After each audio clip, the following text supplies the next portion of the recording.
Hey everybody, this is Eric Taylor with The Life You Love TV. I'd like to welcome you back.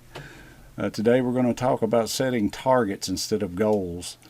When talking about goals or targets, we start out with our word. We've got to start there. Our words have to mean something. Our words have to be truth, even if the words we speak are to ourselves only. Otherwise, how are we going to trust even ourselves? Examples are, or one example is the popular New Year resolution. This year, I'm going to lose some weight.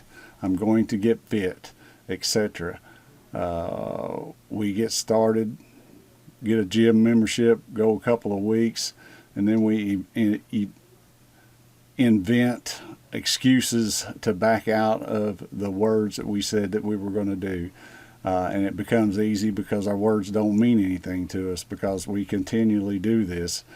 We use our words, we volunteer or someone asks us to do something and we say, okay, yes, we will. And then maybe we don't show up for the function or we don't show up for whatever it is. We make up an excuse not to be there. And it's easy because our words mean nothing. So at some point in our lives, we've got to make our words mean something to us and to others. So one of the ways to be successful with goals or targets is to mean what you say.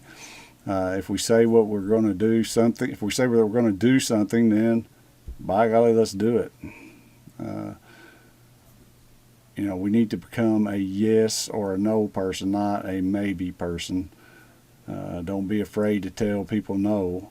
If you know that you're not going to be able to do it or you don't want to do whatever the thing is that they're asking you to do, then just say no. It's better than saying yes and not following through on your word. So let's get back to setting goals. I say you don't set goals, you set targets. Goals are generally too broad and there's too much wiggle room in them. Set a target and make it measurable. Yes, I did it. No, I didn't. So let's go to the New Year's resolution of I want to lose weight this year, which is a horrible goal. But besides it being too broad and too much wiggle room, it's a negative goal. We shouldn't be setting goals or targets that are negative, like I'm going to quit smoking, I'm going to lose weight, I'm not going to eat fatty foods this year, I'm going to stop overeating, etc. All of our targets should be set in a positive or not a negative fashion. An example of a good target, let's say you want to lose weight. Well, why not set a target in 30 days? I'm going to be able to jog X miles in XX minutes. What's going to happen to your weight if you improve your time in jogging?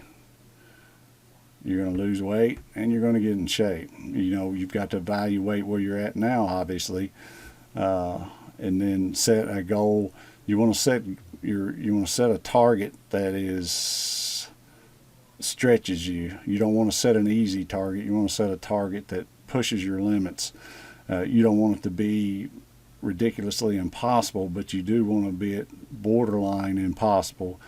Let's say I like to set 90-day targets, and then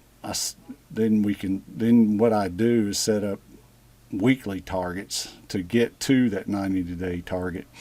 And then all you have to do is concentrate each week on your target and let the dominoes fall until you knock over that ultimate outcome in 90 days. And setting your targets this way is much better than setting goals because they're measurable. You can say, I did the work this week or I didn't. So, and it doesn't have to be jogging. It could be anything. It could be, look, I'm going to make a commitment for 90 days. I'm going to participate in a CrossFit class or maybe 2 different type of classes. If your word means something, you're going to keep this commitment come hell or high water. If you hurt your knee, tape that thing up and keep going. Just do all you can to keep your commitment because you're riding on your word.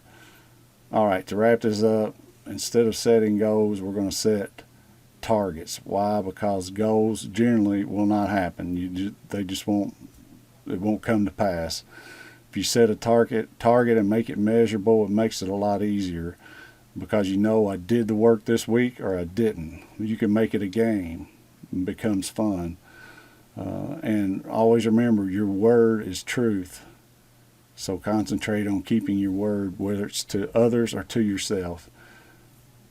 Many blessings to you guys, and we'll talk to you on the next video.